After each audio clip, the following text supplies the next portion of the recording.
On parle tout au long de cette semaine des enjeux qui vous concernent, mais aussi de tous les sujets qui vous occupent et parfois vous préoccupent. Bonjour à toutes celles et ceux qui nous rejoignent cet après-midi. Vous allez pouvoir, en complicité avec moi-même, avec Nathalie Guichard, poser toutes vos questions. On sera vos porte-parole, et notamment sur le sujet du stockage des données, des analytiques. Comment innover en optant les enjeux de vos données, justement. On en parle avec vos invités. J'ai le plaisir d'avoir à mes côtés Vincent, Olivier et Sébastien. Bonjour messieurs. Bonjour. Merci beaucoup d'être avec nous. J'ai plein de questions à vous poser parce que celles et ceux qui nous regardent sont évidemment préoccupés par tout cela. Peut-être un mot pour celles et ceux qui ne vous connaissent pas bien encore ou qui ne connaissent pas l'ampleur finalement de vos périmètres d'intervention. On va commencer à présenter HPE avec vous, Olivier. HPE, finalement, vous le présentez comment quand on vous demande de le pitcher ? Alors, très rapidement, HPE, c'est une entreprise globale. Je pense que tout le monde situe à peu près. Oui. Nous sommes fournisseurs leaders pour les solutions d'infrastructure, serveurs, stockage, réseau, logiciels d'infrastructure, services. Plus récemment, nous avons commencé donc à délivrer toutes nos solutions en mode plateforme as a service, Oui. car aujourd'hui, les modes de consommation, l'évolution des usages fait que nos clients aujourd'hui sont vraiment dans cette recherche de consommation en mode service. Et bien sûr, c'est des modèles que nous déployons avec bien sûr SCC. Et donc, en effet, notre mission première, depuis toujours d'ailleurs, c'est d'initier, d'accompagner et d'accélérer la transformation numérique de nos clients. Très bien. Et côté Cumulo, pour nous en dire peut-être plus, Vincent. Alors côté Cumulo, Cumulo est un éditeur de logiciels spécialisé dans le stockage, donc communément appelé le NAS, le stockage de la data dite non structurée ou de la donnée fichier. Alors, qui a la particularité de s'installer très facilement dans les data centers de nos clients en mode cloud privé ou dans les data centers externalisés, souvent via des offres au travers des cloud providers publics. Donc, je vais en citer trois qui sont trois partenaires, AWS, GCP et Azure. Donc, c'est une structure qui a été fondée par d'ex-gourous du monde du NAS, notamment des personnes qui ont contribué à l'essor d'une autre technologie, EasyLearn System. Et fort de cette expérience passée, ils ont, de leur côté, remodelé une nouvelle solution, beaucoup plus fraîche, beaucoup plus en lien avec les besoins du moment. Donc, si je devais citer trois caractéristiques, la première, elle serait software defined, le fait d'avoir vraiment une décorrélation entre la couche logicielle et la couche matérielle. La deuxième, elle est cloud native, le fait de pouvoir très facilement s'instancier sur le cloud en quelques minutes. Et on a effectivement la particularité d'avoir un système de fichiers extrêmement efficace sur toutes les typologies de data, qu'elles soient petites ou grosses. Donc Cumulo France, c'est une structure que nous avons mis au point il y a 1 an et demi. Nous avons aujourd'hui une vingtaine de clients répartis dans des secteurs d'activité comme le telco, le média, la santé, des instituts de recherche, du monde plutôt institutionnel, du web. Et nous avons aujourd'hui 8 personnes chez Cumulo France pour accompagner cette dynamique. Alors c'est une excellente dynamique que nous avons prise au premier semestre, notamment grâce à l'aide de HPE qui nous aide à promouvoir cette solution NAS auprès de leurs clients. C'était bien de le rappeler ici et de rappeler vos liens les uns les autres. Sébastien, tout le monde connaît SCC évidemment puisqu'on est ensemble, mais qu'est-ce que vous diriez vous d'SCC quand vous êtes obligé de le présenter ? SCC, qu'est-ce qu'on fait ? Nous sommes le plus grand intégrateur privé d'Europe sur les environnements IT. Nous intervenons aussi bien sur les spécificités du data center hybride que du digital workspace ou des problématiques logicielles de manière générale. Et moi, j'ai la chance de représenter techniquement la partie data center hybride. Et vous voyez, c'est toujours important de le rappeler parce que certains peut-être connaissent qu'une partie de SCC, c'est toujours bien de se rappeler tout cela. Je voudrais revenir pour notre échange. On va parler de stockage, d'analytique, mais sur quelques chiffres. Si je prends l'étude, je dis IDC, vous dites IDC, vous dites... Les deux marchent, c'est bien. D'accord. Bon, avec mon accent aveyronais, c'est IDC. 80% des données à stocker d'ici 2025 seront des données non structurées. Permettez-moi de continuer à lire mes notes. Les données non structurées provenant de sources externes sont en très forte croissance. Et d'ici 3 ans, 50% de ces données seront stockées dans le cloud public. Alors c'est un enjeu majeur, évidemment, pour toutes les entreprises. C'est désormais primordial pour toutes les organisations, qu'elles soient privées ou publiques, de déployer des services à partir des données non structurées. Et bien sûr, il est nécessaire de faire de bons choix de solutions parce que ces données spécifiques sont souvent hétérogènes et requièrent des systèmes spécialisés. Ce sont des vrais enjeux, en fait, pour chacun d'entre vous. Peut-être un mot là-dessus, oui. Alors, un mot, les chiffres ont été donnés. IDC, en effet, positionne un shift, clairement, qui fait que d'ici 2025, 80% des données seront non structurées. Ouais. Alors déjà, peut-être un petit mot, qu'est-ce qu'on appelle données non structurées versus données structurées? Ce qu'il faut comprendre, c'est que depuis qu'on est sur cette transformation digitale, alors qu'on peut se situer, pourquoi pas au début des années 2010, mais finalement le mouvement est lancé quand même depuis le début des années 2000, avec l'essor de l'Internet, la virtualisation, etc. Concrètement, il y a deux typologies de données. Les données qui sont issues d'une structure, les données qui sont très data center centriques, qui sont nées dans le data center, qui sont formatées par des OS, par des bases de données, qui sont structurées sur des baies propriétaires. Ça, c'est, on va dire, l'histoire traditionnelle. Et en parallèle, on voit des données non structurées, c'est-à-dire qui n'ont pas besoin d'une structure pour exister, qui ont une nature intrinsèque, qui ont un format, fichier, pourquoi pas objet, qui ont un type, qui émanent souvent d'une capture, clairement c'est des données qui sont nées à l'extérieur du data center. Donc très souvent c'est collé aux usages. Les usages, ça peut être la capture auprès de cellules sensors, ça peut être de l'audio, de la vidéo, de l'imagerie, des plans, des logs, plein de choses comme ça. Et c'est là où finalement où on retrouve ce carburant de la transformation numérique. C'est ça. C'est qu'aujourd'hui, on voit de plus en plus cette transformation où les datas n'émanent pas du data center, les datas sont issues de l'externe. Si je reprends d'autres chiffres, par exemple, on positionne qu'aujourd'hui, plus de la moitié des investissements d'infrastructures d'ici 2025 seront faits non pas dans le data center propre, au centre, mais seront faits à la périphérie, ce qu'on appelle souvent le edge. Oui. Donc ça veut dire qu'en fin de compte, on se colle en termes de puissance de traitement et de stockage de plus en plus près là où est capturée, générée, collectée la data. Et finalement, après, on la fait transiter vers des usages ou vers des cellules de traitement en centrale, sur les sites clients, sur les sites de fournisseurs de services et de cloud.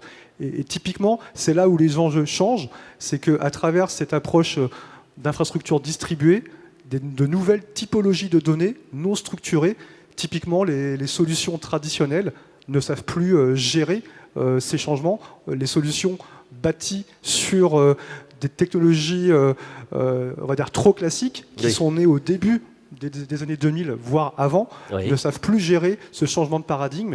Et c'est là où, typiquement, nous, HPE, nous travaillons avec Qumulo, entre autres, sur le stockage de ces données non structurées. Et surtout, vous nous permettez de rattraper le temps perdu ou de ne pas avoir de retard dans ces sujets. Vincent, pour compléter ce que nous dit Olivier côté Qumulo. Oui, exactement. Donc, depuis 1 an et demi que je parcours la France au plus près des clients et de leurs besoins, je constate que beaucoup de structures ont siloté leurs solutions. On parle effectivement de l'endroit où on va faire l'acquisition de la donnée, l'endroit où on va aller valoriser la donnée, l'endroit où on va pouvoir aller accéder à cette donnée. Elle est souvent trop silotée, qui empêche effectivement cette agilité que les métiers aujourd'hui attendent. Et ce qui est sûr, c'est que beaucoup de clients vont aller au bout de ce modèle de silotage et vont arriver effectivement quasiment en bout de course ou dans le mur, et vont être obligés de choisir des solutions avec une agilité extrême, capable effectivement d'engloutir toute typologie de data. S'ils ne veulent pas effectivement qu'un jour quelqu'un d'autre les engloutisse à leur tour, donc là on voit que le marché, j'allais dire, évolue très rapidement. Les métiers veulent sortir de nouveaux services et il faut être force de proposition vis-à-vis des métiers avec des solutions innovantes qui ont une agilité extrême. Forcément, les clients les attendent et vous attendent là-dessus. En fait, ce sont des enjeux importants. Alors, ce sont des enjeux depuis qu'il y a une tendance de valorisation des données à dessein de résoudre des problématiques internes métiers, souvent chez les clients. Cette tendance fait qu'il faut pouvoir d'abord déterminer quelles sont ces données et ce qu'on va pouvoir en faire. Il faut les mettre ensuite dans un endroit, donc les stocker, et ensuite il faut les traiter. C'est un sujet en soi, c'est assez complexe, puisque comme on l'a vu, on n'est pas seulement dans le data center, on est également dans le edge, mais également dans le cloud. en particulier chez les hyperscalers. Selon la nature des données, le typologie de traitement effectué, il faut que ces données puissent se déplacer entre ces différentes zones. Et effectivement, c'est avec des solutions type Cumulo que nous répondons à un certain nombre de problématiques de ce type. Oui. En particulier, on a pu le voir, nous, chez un client qui est un grand laboratoire. Alors oui, racontez-nous les usages, parce qu'il y a les enjeux dont on parle, mais les solutions sont lesquelles? Qu'est-ce qu'on vous demande? Alors, souvent, la question de base, c'est comment faire pour conserver des données. Alors ça, c'est la première question. Et après, on dit oui, mais derrière, c'est pour qu'on puisse les traiter. Sinon, évidemment. Conserver pour rien, ça ne sert pas à grand-chose. C'est ça. Donc tout l'enjeu, c'est de pouvoir utiliser maintenant des systèmes qui non seulement permettent de stocker de très grosses quantités de données. Donc on a des systèmes d'e-scale-out qui permettent de s'étendre très facilement de quelques grosses dizaines de téraoctets jusqu'à plusieurs pétas ou plusieurs dizaines de pétaoctets. Donc des très gros systèmes potentiels. Qui vont être standards. On va pouvoir déposer dedans tout type de données non structurées, mais en même temps, ce système doit être capable de pouvoir être utilisé pour traiter ces données. L'exemple d'un laboratoire que vous alliez lancer, c'est quoi? En fait, un laboratoire très très connu qui dispose effectivement d'une solution de stockage pour toute une gamme de senseurs sur lequel ils vont faire pas mal de traitements scientifiques. Ils arrivaient un petit peu aux limites du système en termes de facilité d'usage et comment on va dire ça, d'utilisation multiple. Oui. Ils ont voulu partir sur un système différent de ce dont ils disposaient avant, qui était plutôt une baie de stockage traditionnelle, et ont donc parti avec eux sur un système de Cumulo qui permet effectivement d'étendre le système autant qu'on le souhaite, à partir de la brique qu'on a pu mettre en place, qui n'est pas une brique gigantesque. On parle de 4 serveurs et de 200 Tera. Donc dans le monde du stockage massif, on est dans des choses qui sont complètement raisonnables. Oui. Mais en partant sur ce système, on sait que potentiellement, selon les cas d'usage, on va être capable à étendre ce système à plusieurs dizaines de pétaoctets si nécessaire. Et dans ce cas-là, c'est quoi les plus de la solution Cumulo? Alors les plus qu'on choisit effectivement ce type d'institut, c'est la mobilité, c'est le fait de ne plus être lié à une plateforme matérielle ou à une localité. Ils pourraient très bien demain envisager d'aller scaler ou hybrider leurs solutions avec du Edge ou avec du cloud public. La deuxième particularité, c'est qu'ils ont choisi d'être sur un modèle où l'innovation en continu va leur permettre de gagner en agilité, gagner en fonctionnalité au fur et à mesure des différents releases que Cumulo va sortir, sans avoir à être confronté avec une offre à tiroir où en fait chaque option va être payant et du coup le client va s'enfermer dans un système qui va être sclérosé et qui ne pourra pas trop évoluer en termes de fonctionnalité, à moindre d'aller chercher des budgets supplémentaires. La dernière particularité, c'est effectivement le fait d'être sur une solution qui prône l'efficacité.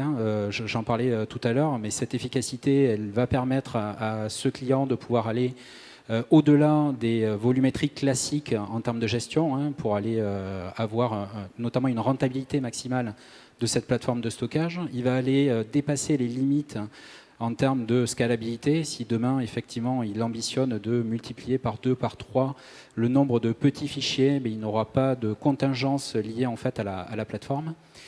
Et le dernier pan, c'est un pan service. Le pan service qui est quelque chose de très important de notre côté. On intègre dans notre souscription une composante service non négligeable qui va accompagner les clients à l'aide de nos partenaires dont SCC pour venir créer en fait une équipe capable de soutenir le client sur l'ensemble des phases du projet, de la phase d'installation à la phase de suivi de la plateforme et la phase effectivement d'évolution le cas échéant. Et puis autre point non négligeable, effectivement il se repose sur des serveurs premium qui sont de renom, largement déployés sur la France, qui sont les serveurs d'HPE. On entend là une approche innovante finalement au service des clients. Comment est-ce que vous répondez ensemble et concrètement justement aux enjeux de ces clients? Alors, juste pour reprendre un petit peu quelques éléments du partenariat entre HPE et Cumulo, vous l'avez compris, le point de départ, c'est en effet l'évolution des usages et le besoin pour nos clients d'accéder à l'innovation en continu. Ça, c'est un point hyper important pour HPE. Et c'est pour ça que chez HPE, on a une stratégie qui est assez duale, où on va à la fois travailler, bien sûr, sur notre propriété intellectuelle, avec des solutions propriétaires et tout le savoir-faire d'HPE sur les pans, serveurs, stockage, etc., que j'ai évoqués. Mais en parallèle, on nourrit également l'écosystème. On a également une démarche d'incubation et d'accompagnement de sociétés innovantes, de nouveaux leaders de niche, comme c'est le cas de Cumulo, typiquement, qui, à mon sens, révolutionne le stockage fichier à grande échelle, le stockage moderne. Oui. Je ne vais pas paraphraser Vincent, mais voilà, le point, c'est vraiment cela. Et nous, clairement, dans notre rôle d'incubateur et de leader du marché, en effet, on fournit une expérience unique à nos clients, à savoir, on va délivrer des solutions clés en main, associant notre savoir-faire d'infrastructure, le serveur, le réseau, l'intégration native et avancée du logiciel de Cumulo et bien sûr l'expertise de partenaires comme SCC. Et tout cela, en fin de compte, permet à nos clients d'accéder à de l'innovation, d'accéder à des facteurs de forme solutions innovants et ouverts, le stockage défini par logiciel. On va supprimer ce qu'on appelle le verrou propriétaire, on va supprimer les démarches un peu monolithiques. Et donc finalement, les clients bénéficient de cela avec toute la chaîne de valeur HPE. Donc plutôt que de s'essayer à aller référencer des acteurs un petit peu émergents, exotiques, l'intérêt, c'est que HPE sélectionne pour nos clients et pour SCC des acteurs de niche que l'on suit, que l'on accompagne, que l'on fait monter à l'échelle industrielle. Et c'est le cas de ce que l'on fait avec Cumulo depuis maintenant 3 ans.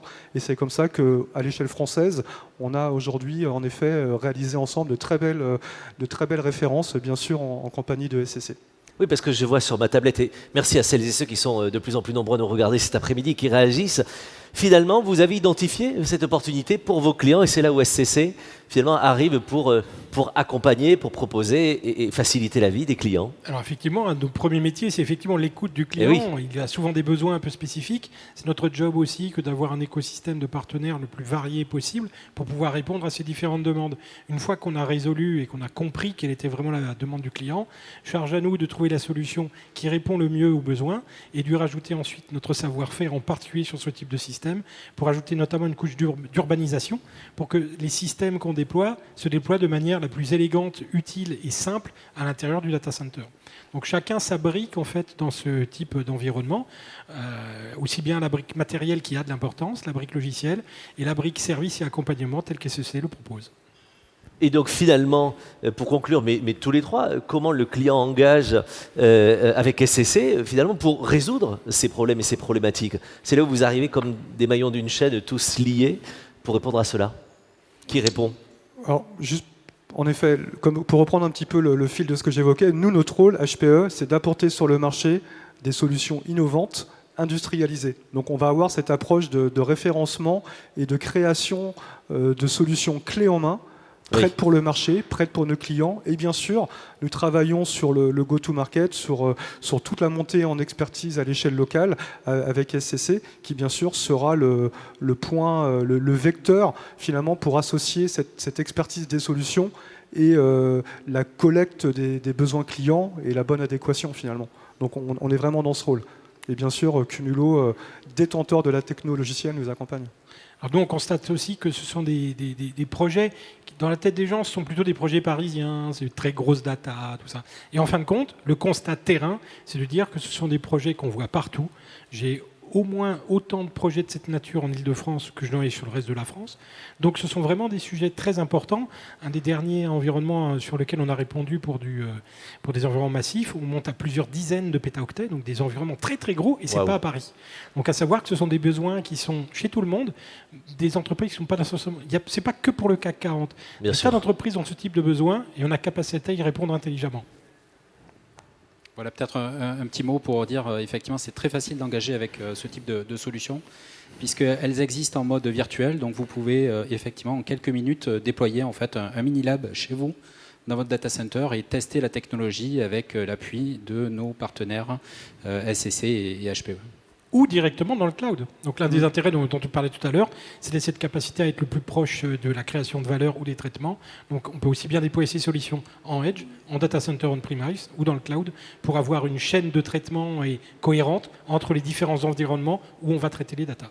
Si on doit terminer, dans ce que je comprends, je ne suis pas très bon en maths, mais 1 plus 1 plus 1 égale 4. Ah, au moins. Fait, parce que vous êtes vraiment très fort et encore plus fort parce que vous êtes ensemble, c'est ça? C'est ça. C'est exactement ça. Très très bien. Les 3 mousquetaires. Oui, c'est ça. Embauchez-moi pour qui le était bac. 4 justement. C'est très bien. Comme vous m'énervez depuis tout à l'heure avec vos bêtas, voilà, vos bêtas machin, vous pouvez pas me mettre un bêta de côté pour mes photos de vacances, je sais plus où les mettre sur mon ordinateur ou sur mon cloud. Je négocierai ça tout à l'heure. Je voudrais qu'on les remercie de nous avoir accordé ce temps cet après-midi, d'avoir été aussi clair, aussi concret. Merci beaucoup, messieurs. Merci beaucoup. Merci. Merci.